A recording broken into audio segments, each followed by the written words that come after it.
Staff Sergeant Marcus Rodriguez never imagined that a routine patrol in the mountains of Afghanistan would change his life forever. The morning sun cast long shadows across the rocky terrain as he adjusted his gear one final time. Beside him, his German shepherd partner, Thor, panted quietly in the growing heat. The two had been working together for 18 months, and their bond was stronger than most human friendships. Marcus had joined the Marines straight out of high school in small-town Texas. His father had served in Vietnam, and his grandfather in World War II. Military service ran in his blood like a river that couldn't be stopped. But it wasn't until he volunteered for the K-9 unit that he truly found his calling. Thor had been assigned to him during his second deployment, a young dog with incredible intelligence and an unshakable loyalty that reminded Marcus of the border collies on his uncle's ranch back home. The mission seemed straightforward enough. Intelligence reports indicated that a group of foreign aid workers had gone missing 3 days earlier while traveling between villages in the remote Kunar province. Among them was Dr. Sarah Chen, a pediatric surgeon who had been running a mobile medical clinic for children in the war-torn region. The State Department was breathing down everyone's necks to find her and the others before the situation escalated into an international incident. Marcus and his team of 8 Marines had been dropped off at dawn near the last known location of the missing convoy. The vehicles had been found abandoned and burned, but there were no bodies and no clear signs of what had happened to the occupants. Local villagers claimed they had seen nothing, heard nothing, knew nothing. In this part of Afghanistan, silence was often the only way to stay alive. As they moved through the mountain passes, Thor's behavior began to change. The dog's ears perked up more frequently, and his nose worked overtime, catching scents that the human members of the team couldn't even begin to detect. Marcus had learned to read his partner's body language like a book written in a language only the two of them understood. Something was definitely out there, and it wasn't friendly. The landscape around them was both beautiful and terrifying. Towering peaks reached toward a crystal-clear blue sky, while deep valleys carved by ancient rivers created perfect hiding spots for anyone who didn't want to be found. The silence was broken only by the crunch of boots on loose rock and the occasional radio check with their base camp 20 miles away. Lieutenant Colonel James Morrison, their commanding officer, had made it clear that this wasn't just another search and rescue operation. Dr. Chen wasn't just any civilian. She had been treating children injured by landmines and providing medical care in areas where no other doctors would go. Her work had saved hundreds of lives, and her disappearance had already been picked up by international news outlets. The pressure to bring her home safely was enormous. Marcus remembered the briefing photos of Dr. Chen. She was younger than he had expected, probably in her early 30s, with kind eyes and a smile that seemed to light up even the grainy military photographs. According to her file, she had given up a lucrative practice in San Francisco to work with Doctors Without Borders. She spoke 3 languages fluently and had been in Afghanistan for almost 2 years. The team had been walking for 4 hours when Thor suddenly stopped dead in his tracks. His entire body went rigid, and a low growl escaped from deep in his throat. Marcus immediately signaled for the other Marines to take cover behind the large boulders scattered across the mountainside. Years of training kicked in automatically, and within seconds 8 highly trained soldiers had seemingly vanished into the rocky landscape. Marcus knelt beside Thor and whispered softly in the dog's ear. "What is it, boy? What do you smell?" The German shepherd's nose pointed toward a narrow canyon about 200 yards ahead. From their current position, Marcus couldn't see anything unusual, but he had learned long ago never to doubt his partner's instincts. Thor had already saved their lives more times than Marcus cared to count. Through his binoculars, Marcus scanned the canyon entrance carefully. The rock formations created deep shadows that could hide an entire army if necessary. He was about to signal the team to move forward when he spotted something that made his blood run cold. A small piece of bright blue fabric was caught on a thorn bush near the canyon mouth.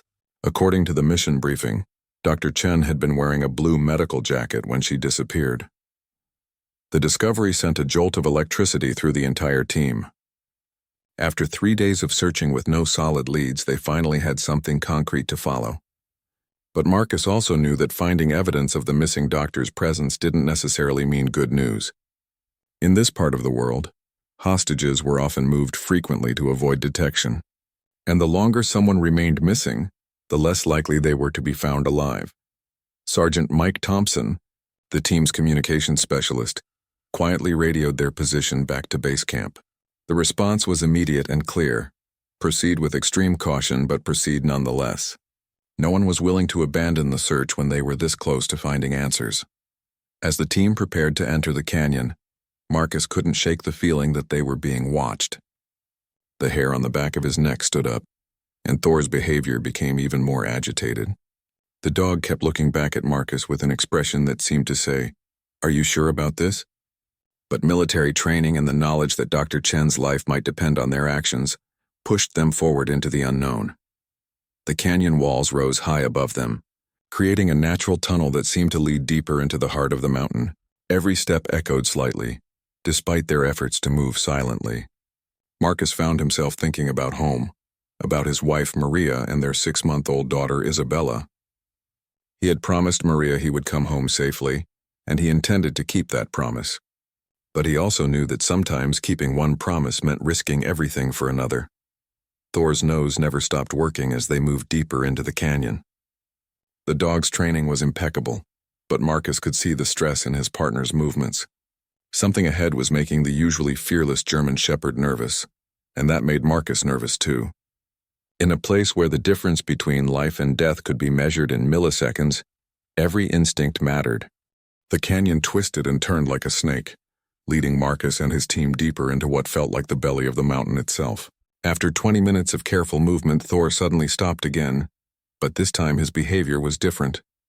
Instead of the aggressive alertness he had shown earlier, the German Shepherd now displayed signs of confusion and distress.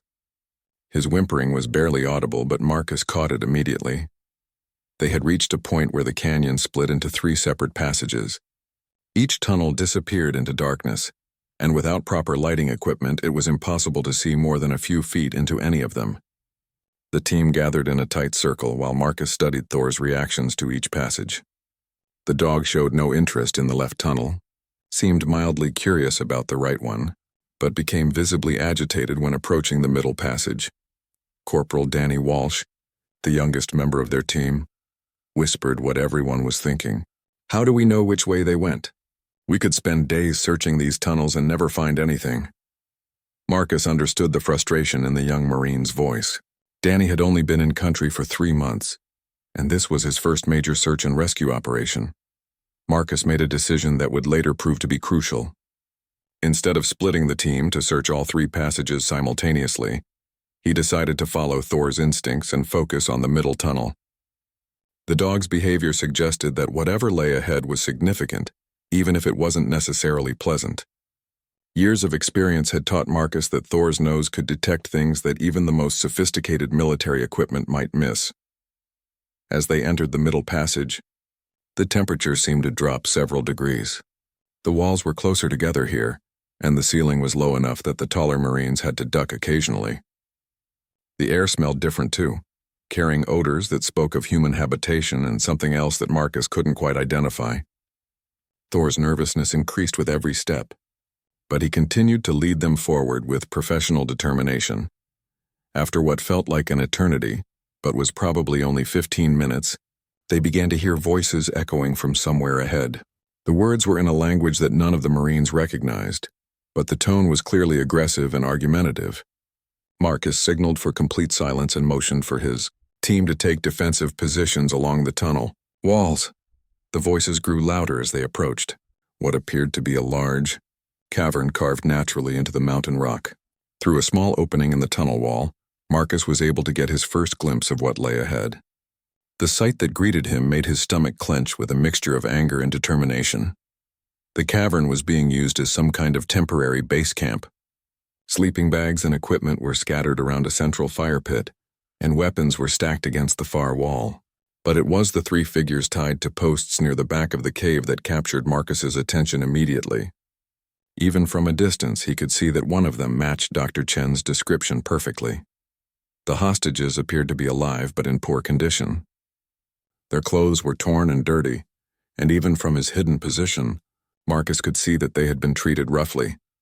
Dr. Chen's distinctive blue medical jacket was now torn and stained, but she was definitely breathing. The other 2 hostages appeared to be local aid workers who had been traveling with her when the convoy was attacked. Marcus counted at least 6 armed men moving around the cavern.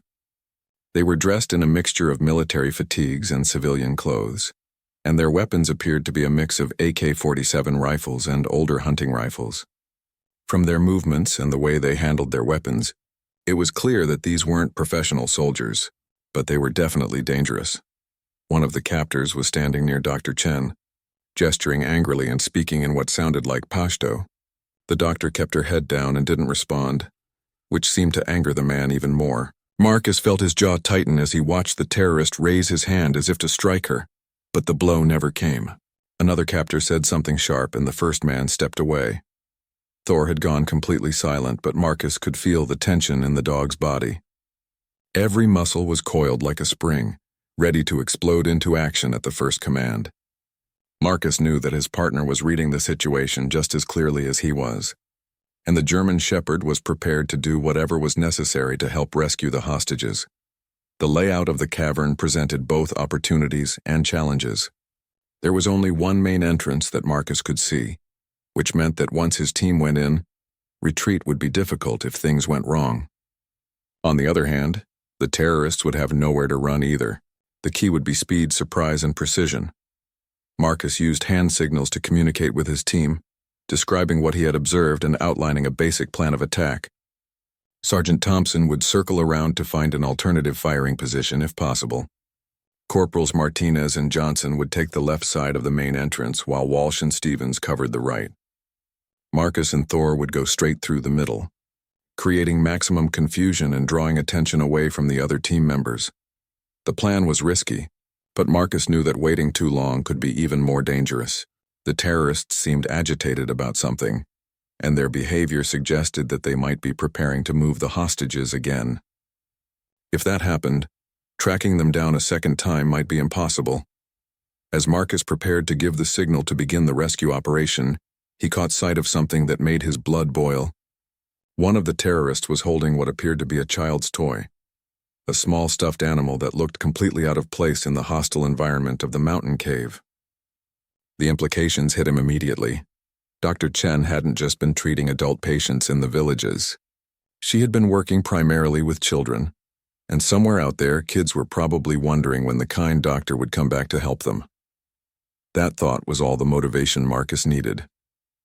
He looked down at Thor, who was watching him with complete trust and readiness. "Ready, boy?" he whispered softly. The German Shepherd's tail gave the slightest wag, and Marcus knew that his partner was prepared for whatever came next. The rescue operation was about to begin, and Marcus sent up a silent prayer that everyone would make it out alive. He thought about Dr. Chen's family, probably sitting somewhere thousands of miles away, desperately waiting for news about their daughter. He thought about his own family and his promise to come home safely. Most of all, he thought about the children in the villages who needed Dr. Chen's medical expertise to survive in a world that had already taken too much from them. Marcus took one final look at his team members, each positioned exactly where they needed to be for the rescue operation to succeed. The cavern ahead buzzed with the voices of the terrorists, completely unaware that 8 highly trained Marines and 1 exceptional German Shepherd were about to change their day dramatically. Marcus checked his watch and noted the time. In exactly 60 seconds, multiple families would either be reunited with their loved ones or would receive the worst news imaginable. The signal came as a slight hand movement that each team member had been trained to recognize instantly. Like a perfectly choreographed dance, the Marines moved into action simultaneously. Marcus and Thor burst through the main entrance while the other team members flowed into the cavern from multiple angles, their weapons trained on specific targets that had been identified during the reconnaissance phase. "United States Marines, drop your weapons immediately!" Marcus's voice echoed through the cavern with an authority that had been forged through years of combat experience. The effect on the terrorists was immediate and exactly what he had hoped for.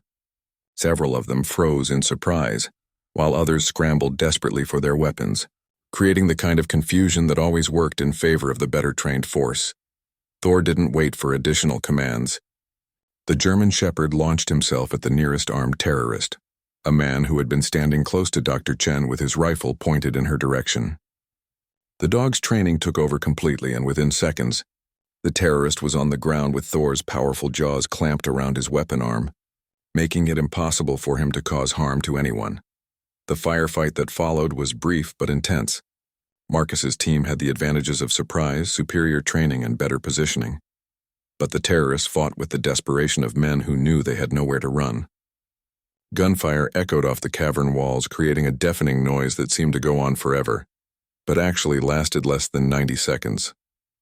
When the shooting stopped, 4 of the 6 terrorists were dead, 1 was severely wounded, and the last had surrendered after Thor cornered him against the back wall of the cavern. The German shepherd held the man in place with a growl that left no doubt about what would happen if he tried to move. But the dog showed remarkable restraint in not attacking a man who was no longer presenting an active threat. Marcus's first priority was checking on his team members. "Sound off," he called out, and one by one each Marine reported that he was uninjured and operational. It was the kind of outcome that every military leader prayed for, but rarely expected in a situation this dangerous.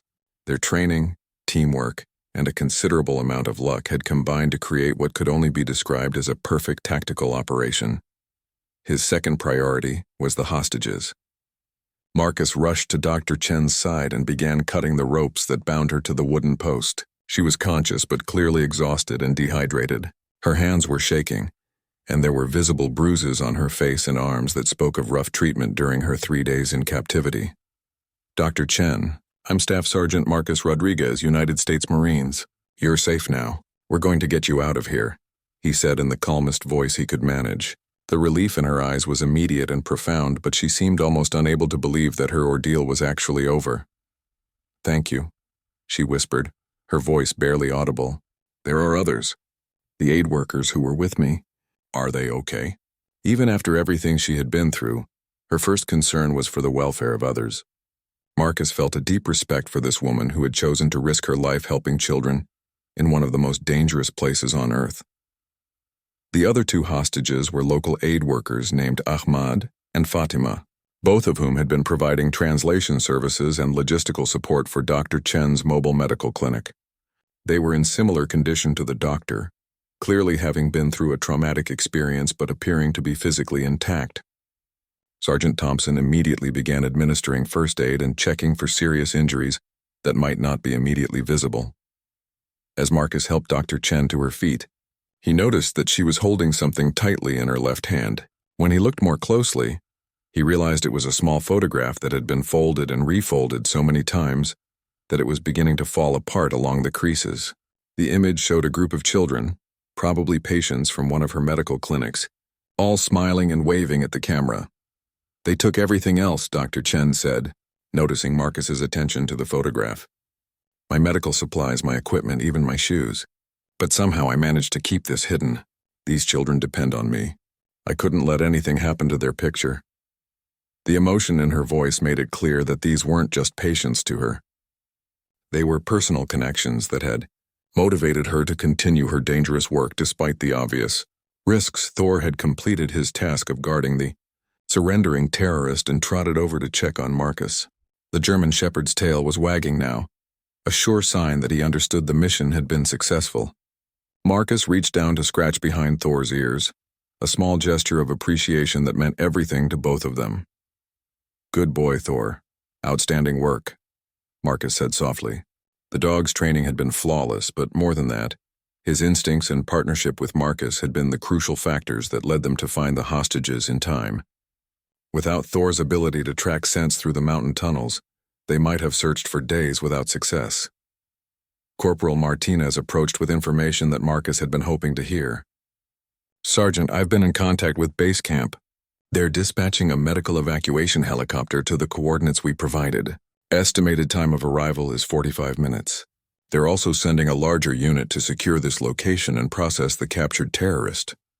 Marcus nodded, feeling the first real moment of relief since the mission had begun. Getting the hostages to medical care quickly was essential, especially after 3 days of captivity in harsh conditions. Dr. Chen appeared to be in relatively good shape considering what she had been through, but appearances could be deceiving, and there was no way to assess potential internal injuries or psychological trauma without proper medical evaluation. As they prepared to move the hostages out of the cavern and toward the helicopter landing zone, Marcus noticed that Dr. Chen was having difficulty walking. Her captors had taken her shoes, and 3 days of walking on rough mountain terrain had left her feet badly bruised and cut. Without hesitation, Marcus sat down and began unlacing his own boots. "What are you doing?" Dr. Chen asked, clearly confused by his actions. "You can't walk to the landing zone barefoot," Marcus replied matter-of-factly. "These boots are too big for you, but they'll protect your feet until we can get you proper medical attention." It was a small gesture, but one that spoke to the character of a man who understood that taking care of others was just as important as completing the tactical aspects of any mission. The journey from the cavern to the helicopter landing zone took longer than Marcus had anticipated. Dr. Chen's physical condition was worse than she had initially let on, and despite wearing his boots, she struggled with each step across the rocky mountain terrain. Marcus found himself walking beside her, ready to provide support whenever she needed it, while Thor scouted ahead to ensure their path remained clear of any additional threats. During the slow trek, Dr. Chen began to share details about her captivity that painted a disturbing picture of her 3 days in terrorist hands. The men who had taken her weren't part of any large, well-organized group. Instead, they appeared to be local criminals who had decided that kidnapping foreign aid workers might be profitable. Their lack of political motivation had made them unpredictable and dangerous in ways that even professional terrorists might not have been. "They kept asking me how much money my family had," Dr. Chen explained as they paused to rest on a flat section of rock. "I tried to explain that I wasn't wealthy, that I was just a doctor trying to help children, but they didn't believe me. They thought all Americans were rich, and they were convinced that someone would pay a large ransom to get me back." Marcus listened carefully to every detail, knowing that the information would be valuable for intelligence purposes and might help prevent similar kidnappings in the future. But more than that, he was struck by Dr. Chen's resilience and her apparent lack of bitterness toward her captors.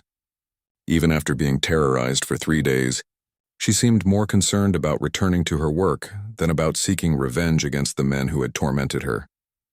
Ahmad and Fatima, the 2 local aid workers, were having an easier time with the physical demands of the mountain walk, but Marcus could see that they were deeply traumatized by their experience.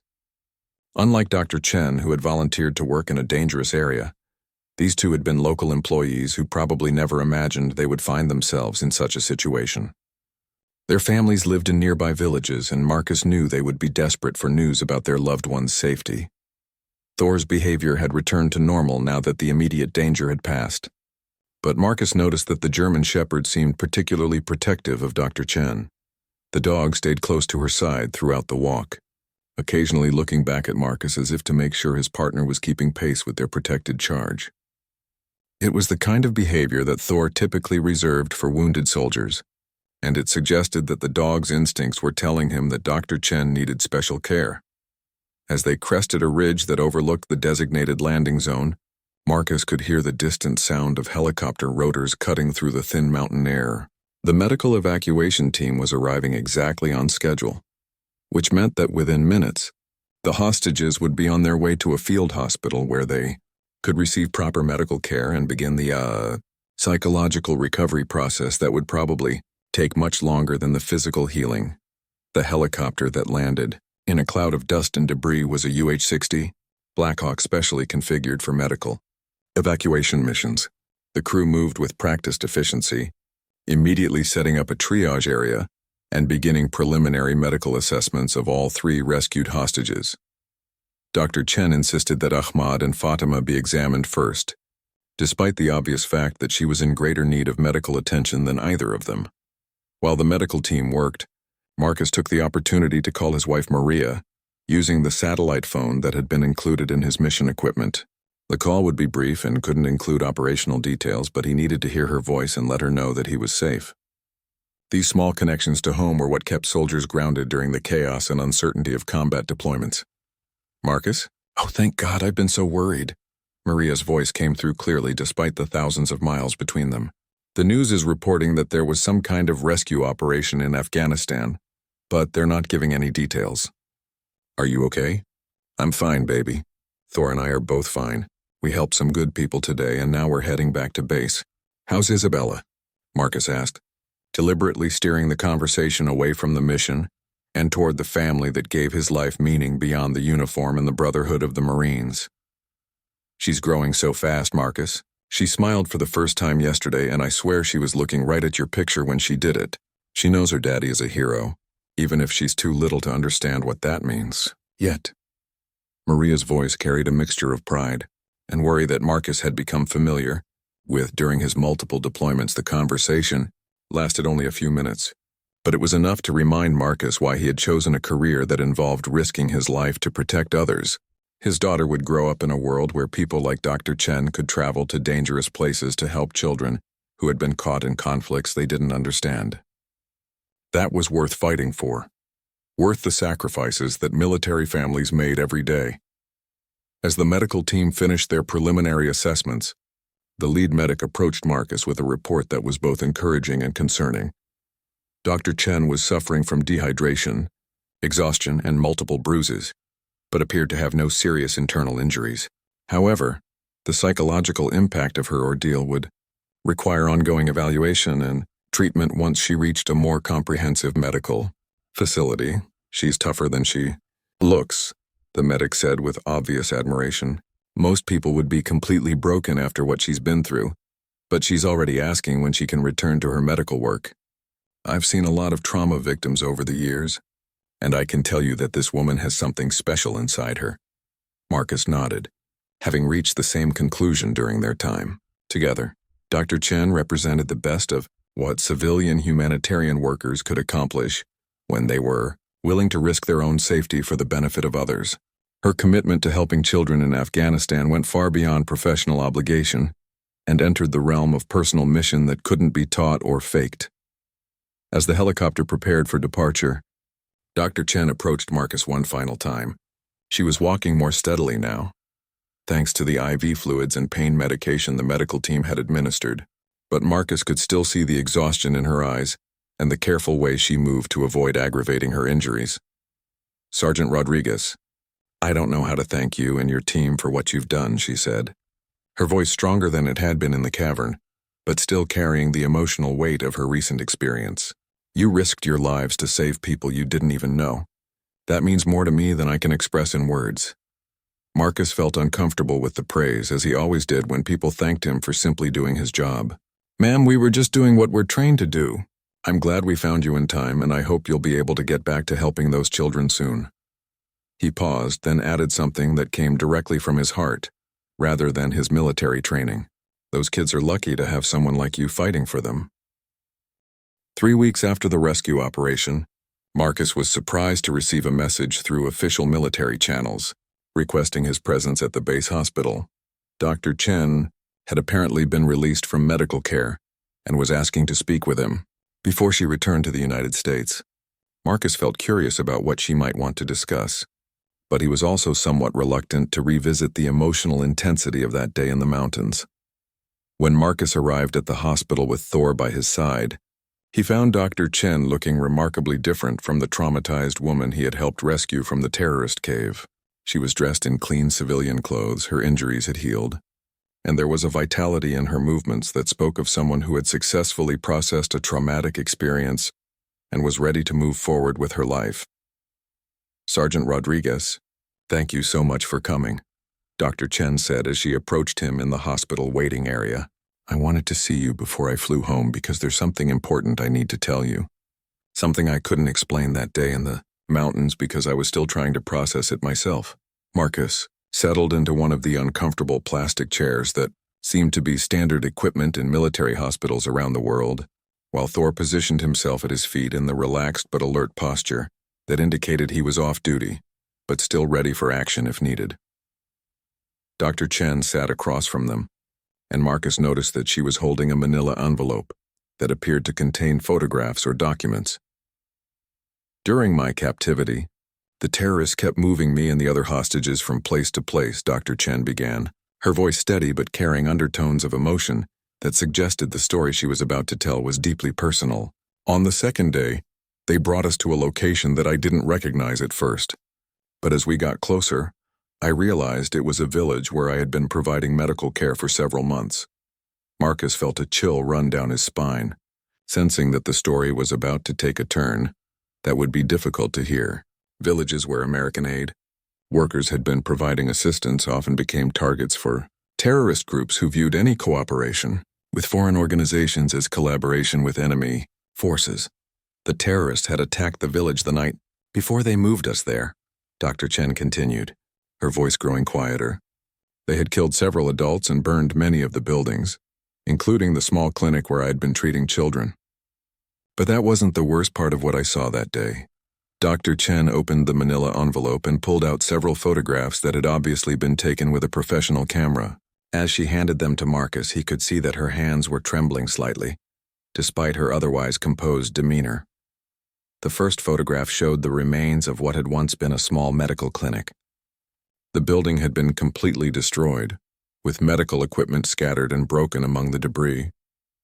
The second photograph showed a group of children huddled together near the ruins, their faces reflecting a mixture of fear, confusion, and loss that Marcus had seen too many times during his deployments in Iraq and Afghanistan. These children were my patients, Dr. Chen explained, pointing to specific faces in the photograph. The little girl on the left is Amara. She's 7 years old and has been receiving treatment for injuries she sustained when she stepped on a landmine 6 months ago. The boy next to her is Hassan. He's 9, and I've been helping him recover from malnutrition that nearly killed him last year. Marcus studied the faces in the photographs, feeling the weight of Dr. Chen's words settle heavily in his chest. These weren't just statistics or anonymous victims of war. They were individual children with names, histories, and medical conditions that required ongoing care. Without Dr. Chen's clinic, their chances of survival in a war-torn country became much smaller. The terrorists destroyed everything, Dr. Chen continued, her professional composure beginning to crack slightly. Medical supplies, equipment, patient records, everything that I had been building over months of work. But more than that, they traumatized these children who were just beginning to trust that there were adults in the world who wanted to help them rather than hurt them. The next photograph in the stack showed a scene that made Marcus's jaw clench with anger. Several children were lying on makeshift stretchers, clearly suffering from medical conditions that could have been easily treated in a proper clinic, but were life-threatening without appropriate care. The expressions on their faces spoke of pain that went far beyond physical discomfort. I took these pictures with a camera that one of the other aid workers had hidden during the attack, Dr. Chen said. I wanted to document what had happened so that people back home would understand the cost of terrorism goes far beyond the headline stories about kidnapped Americans. These children are the real victims, and they don't have advocates in Washington or family members calling their congressmen demanding action. Marcus found himself thinking about his own daughter Isabella, safe and healthy in Texas, surrounded by family members who loved her and had access to world-class medical care whenever she needed it. The contrast with the children in Dr. Chen's photographs was stark and disturbing. Geography and circumstances of birth had created opportunities for his daughter that these Afghan children would never have. Thor seemed to sense the emotional intensity of the conversation and moved closer to Marcus, resting his large head against his partner's leg, in the comforting gesture that the German Shepherd had perfected during their months of working together in stressful situations. The dog's presence was reassuring, but it couldn't diminish the impact of what Dr. Chen was sharing. The reason I wanted to talk with you, Sergeant Rodriguez, is because I've made a decision that I think you'll understand better than most people, Dr. Chen said, her voice growing stronger as she moved toward the point of her story. I'm not going back to San Francisco. I'm not returning to my comfortable life in America where I can make a lot of money treating patients who have excellent insurance and access to the best medical technology in the world. Marcus felt a mixture of admiration and concern as he began to understand where Dr. Chen's story was heading. Her experience as a hostage would have provided her with every justification for leaving Afghanistan and never returning to any dangerous area again. Most people would have considered her service complete and her debt to humanity fully paid. I'm going back to Afghanistan, Dr. Chen said with quiet determination. I'm going to rebuild that clinic, replace the medical equipment, and continue treating those children. The terrorists may have destroyed my building, but they didn't destroy my commitment to helping kids who have already suffered, far more than any child should ever have to endure. The silence that followed her announcement stretched, For several minutes, as Marcus processed the implications of her decision, Dr. Chen was choosing to return to a place where she had been kidnapped and terrorized, where her life would be in constant danger, where the work was difficult and the resources were limited. She was making this choice not because she had to, but because she believed it was the right thing to do. Dr. Chen, I have to ask you something, and I hope you won't take offense, Marcus said carefully. Are you sure you've had enough time to recover from what happened to you? Making major life decisions immediately after a traumatic experience isn't always the best approach. Maybe you should give yourself more time to think about this. Dr. Chen smiled for the first time during their conversation, and Marcus could see in her expression the same strength and determination that had helped her survive 3 days of captivity without breaking down completely. Sergeant, I appreciate your concern, and I know you're asking because you care about my welfare, she replied, but I've never been more certain about anything in my life. Those children need medical care, and I have the skills to provide it. If I don't go back, who will? 6 months later, Marcus was preparing for his rotation back to the United States when he received an unexpected request from Dr. Chen. She had indeed returned to Afghanistan and had been working to rebuild her medical clinic in the same village where the terrorists had destroyed her original facility. Her message, delivered through military channels, contained a simple request that would lead to one of the most emotional experiences of Marcus's entire military career. Sergeant Rodriguez, I know you're scheduled to return home soon, but I was wondering if you and Thor might be able to visit our clinic before you leave. Her message read, There's something here that I think you need to see. Something that will help you understand the full impact of what you and your team accomplished the day you rescued me from those caves. Marcus discussed the request with his commanding officer, who approved a brief detour to Dr. Chen's clinic as part of a routine security patrol in the area. The official justification was to assess the security situation around the medical facility and ensure that adequate protection measures were in place for the American personnel working there. The real reason was that Lieutenant Colonel Morrison had heard about Dr. Chen's work and wanted to see for himself what one determined doctor could accomplish in a war zone. The village where Dr. Chen had rebuilt her clinic was located in a valley, about 40 miles from Marcus's base, accessible only by helicopter or a treacherous mountain road that was frequently targeted by insurgent attacks. As their convoy approached the village, Marcus was struck by how normal everything appeared. Children played in the dusty streets, adults went about their daily business, and the destruction that had occurred months earlier seemed to have been completely erased. The new clinic was larger than Marcus had expected, occupying a concrete building that had been constructed with security in mind, but still managed to project a welcoming atmosphere. Solar panels on the roof provided electrical power, and a small generator hummed quietly in the background as backup. The American flag flew alongside the flag of Afghanistan, sending a clear message about the international cooperation that made the facility possible. Dr. Chen met them at the clinic entrance, and Marcus was amazed by the transformation in her appearance and demeanor since their last meeting at the base hospital. She looked healthy, confident, and genuinely happy in a way that suggested she had found her true calling in life. The trauma of her kidnapping was still visible in the cautious way she scanned the surrounding area, but it was clear that she had not allowed fear to prevent her from doing the work she believed was important. Sergeant Rodriguez, Thor, welcome to our clinic, Dr. Chen said with obvious pride as she led them through the facility. I want you to meet some of the people whose lives you helped save, not just by rescuing me, but by making it possible for me to continue my work here. The interior of the clinic was impressive by any standard, but especially remarkable considering its location in one of the most remote and dangerous areas of Afghanistan. Modern medical equipment filled rooms that were clean, well organized, and clearly designed by someone who understood both the medical needs of the local population and the security challenges of operating in a conflict zone. But it was the waiting area that took Marcus's breath away.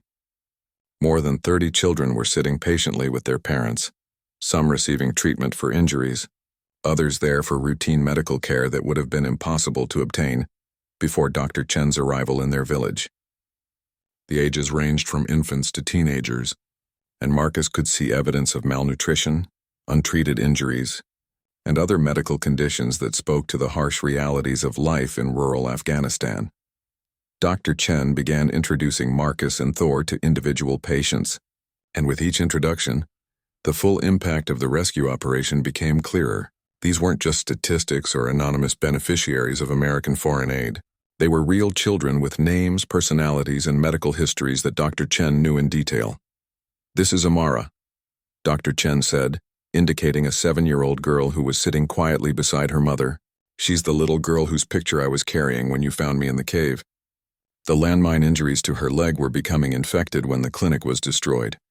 But we've been able to treat the infection and she's walking normally now. Marcus knelt down to Amara's level and was surprised when she reached out to pet Thor, showing no fear of the large German shepherd. The dog responded with gentle patience, seeming to understand that this child required special care. As Marcus watched the interaction between Thor and Amara, he realized that his partner had instinctively recognized something special about these children. "And this is Hassan," Dr. Chen continued, pointing to a 9-year-old boy who was playing with a simple wooden toy while waiting for his appointment. "His malnutrition was so severe when I first met him that I wasn't sure he would survive. Now look at him. He's gained 15 pounds and his energy level is completely normal for a child his age." As they moved through the clinic, Dr. Chen continued to introduce Marcus to patient after patient, each one representing a success story that would not have been possible without the medical care she provided. Some of the children had been treated for injuries sustained in the ongoing conflict, while others were receiving care for diseases and conditions that were preventable or easily treatable with proper medical intervention. The emotional impact of seeing these children, healthy and thriving, was overwhelming. Marcus found himself thinking about the chain of events that had led to this moment. If Thor hadn't picked up the scent trail in the mountains, if the rescue operation had failed, if Dr. Chen had decided not to return to Afghanistan after her kidnapping, all of these children would be suffering or dead. "Dr. Chen, this is incredible," Marcus said as they completed their tour of the facility. "I had no idea that one clinic could have such a huge impact on so many lives. These children are lucky to have you fighting for them." Dr. Chen's response surprised him. "Sergeant, these children don't need me to fight for them. They need advocates like you. People who understand that protecting innocent life is worth risking your own safety. What you and your team did that day in the mountains wasn't just about rescuing one American doctor. You were rescuing the future of every child who will receive treatment in this clinic." As they prepared to leave, one of the older children approached Marcus with something in his hands. The boy, who appeared to be about 12 years old, held out a small wooden carving that had been carefully crafted to resemble a German shepherd. The detail work was remarkable considering that it had obviously been created with simple tools, and the resemblance to Thor was unmistakable. "He made that for your dog," Dr. Chen translated as the boy spoke in Pashto. "He says that Thor is a hero to all the children here, and he wanted to give him something to remember them by." The boy's mother approached and added something in the same language, which Dr. Chen translated with obvious emotion. "She says that the children talk about you and Thor every day. They call you the soldiers who brought their doctor back to them. In a place where children have learned to be afraid of men with guns, you've shown them that some soldiers fight to protect rather than to harm." Marcus accepted the wooden carving with a mixture of gratitude and humility that he found difficult to express in words. He had participated in many military operations during his career, but none had provided such clear and immediate evidence that his actions had made a positive difference in the world. As their convoy prepared to leave the village, Marcus took one final look at the clinic and the children who were playing in the surrounding area. These kids would grow up in a world that was still dangerous and uncertain, but they would have memories of American soldiers who had risked their lives to ensure that a doctor could continue treating them when they were sick or injured. 2 years after his return to the United States, Marcus Rodriguez was living a quiet life with his family in Texas when he received a phone call that would bring tears to his eyes and remind him why he had chosen a career in military service. The call came from Dr. Sarah Chen, who was now back in San Francisco but maintaining regular contact with the clinic she had established in Afghanistan. "Marcus, I hope you don't mind me calling you at home," Dr. Chen said, her voice carrying the same warmth and determination that he remembered from their time together in Afghanistan. "I have some news that I wanted to share with you personally, something that I think will mean a lot to you and Thor." Marcus was sitting in his backyard, watching his 3-year-old daughter Isabella play with their new dog, a golden retriever puppy that she had named Buddy. Thor had retired from military service and was now enjoying his golden years as a family pet, though he still maintained the alertness and protective instincts that had made him such an exceptional working dog. The clinic in Afghanistan has been operating successfully for 2 years now, Dr. Chen continued, and we've treated over 1,500 children during that time. Many of these kids would have died without medical intervention, and others would have suffered from preventable disabilities that would have affected them for the rest of their lives. Marcus felt a familiar surge of pride as he listened to Dr. Chen's report. The decision to risk his life and the lives of his team members to rescue her from the terrorist cave had led to consequences that continued to ripple outward, affecting hundreds of families who would never know the names of the Marines who had made their children's medical care possible. But that's not the main reason I'm calling, Dr. Chen said, and Marcus could hear emotion beginning to creep into her voice. There's a little girl named Amara, the one whose picture I was carrying when you found me. Do you remember her? Marcus smiled, thinking about the 7-year-old girl who had been so gentle with Thor during their visit to the clinic. Of course I remember Amara. How is she doing? She's doing wonderfully, Dr. Chen replied, and Marcus could hear the pride and joy in her voice. Her leg has healed completely, and she's been attending the school that the village built last year. But more than that, she's been telling everyone who will listen that she wants to become a doctor when she grows up, just like the American lady who helped her when she was hurt. The significance of Dr. Chen's words hit Marcus immediately. This little girl, who had suffered through a landmine injury and the trauma of seeing her village attacked by terrorists, had found inspiration in the care she had received from an American doctor who had refused to let fear prevent her from returning to dangerous work. Amara has been studying English with remarkable dedication, Dr. Chen continued, and she asked me to help her write a letter to the soldiers who brought her doctor back to her. Marcus, she specifically asked for it to be delivered to you and Thor. Marcus felt tears beginning to form in his eyes as he understood what Dr. Chen was telling him.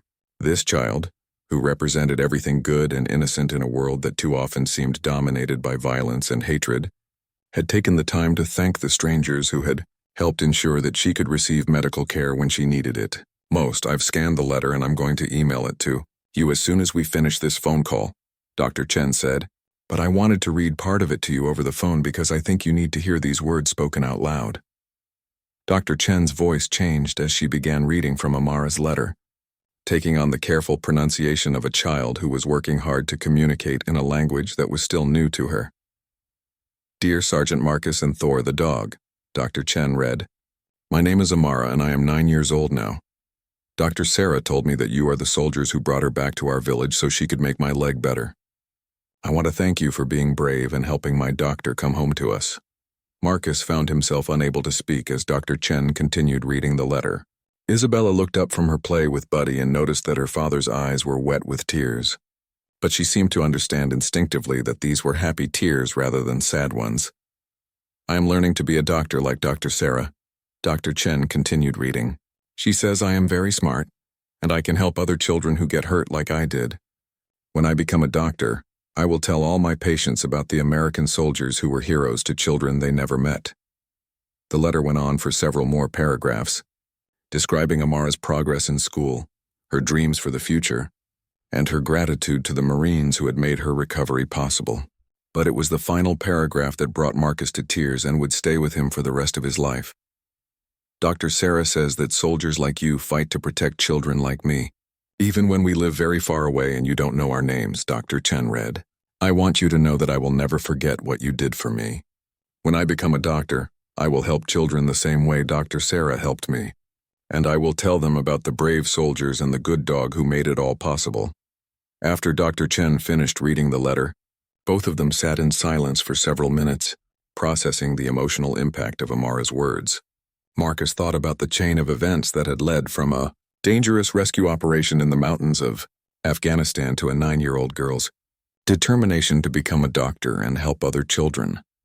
Marcus, there's something else I want you to know, Dr. Chen said softly. Amara isn't the only child from our clinic who has been inspired to pursue medical training. We now have 12 young people from the village who are studying to become doctors, nurses, or medical technicians. They want to continue the work locally, so that their community will always have access to medical care. The implications were staggering. Marcus realized that the rescue operation he had participated in was creating a legacy that would extend far beyond Dr. Chen's own work. These young Afghan students would eventually become medical professionals who would treat thousands of patients over the course of their careers, multiplying the impact of that single day in the mountains exponentially. Dr. Chen, I don't know what to say, Marcus finally managed. When we went into those caves that day, we were just trying to bring home an American who was in trouble. I never imagined that it would lead to anything like this. That's what makes you heroes, Dr. Chen replied. You risked your lives to save someone you had never met, and you did it because it was the right thing to do. That kind of selflessness changes the world in ways that can't be measured or predicted. As Marcus ended the phone call and looked at his daughter playing in the yard, he thought about the children in Afghanistan who were growing up with opportunities they might never have had without the intervention of American forces and civilian aid workers. Amara would grow up to be a doctor. Hassan had survived malnutrition and was now a healthy, active child. Dozens of other children were alive and thriving because one American doctor had refused to let terrorism prevent her from doing her job. Thor wandered over and rested his graying muzzle on Marcus's lap, as if sensing that his partner needed comfort. Marcus scratched behind the old dog's ears and thought about the wooden carving that still sat on his desk at home, a reminder of the children whose lives had been touched by their service in Afghanistan. That evening, as Marcus tucked Isabella into bed, she asked him why he had been crying earlier in the day. Marcus thought carefully about how to explain the concept of service and sacrifice to a 3-year-old, finally settling on words that he hoped would plant seeds for her own future, understanding of what it meant to help others. Daddy was happy because he learned that some children far away are healthy and safe because good people work very hard to take care of them, Marcus explained. Sometimes grown-ups have to do difficult things to help children they don't even know, and that makes the world a better place for everyone. Isabella nodded solemnly, as if she understood perfectly. Like how you and Thor helped the children with the nice doctor lady. Marcus smiled, realizing that his daughter had been listening to his phone conversation more carefully than he had realized. Yes, sweetheart, exactly like that. As he turned off the lights in Isabella's room, Marcus felt a deep sense of satisfaction that went beyond personal accomplishment. He and Thor had been part of something larger than themselves, something that would continue to create positive change in the world long after they were gone. And someday, when Isabella was old enough to fully understand, he would tell her about a little girl named Amara who had turned a moment of rescue into a lifetime of service to others.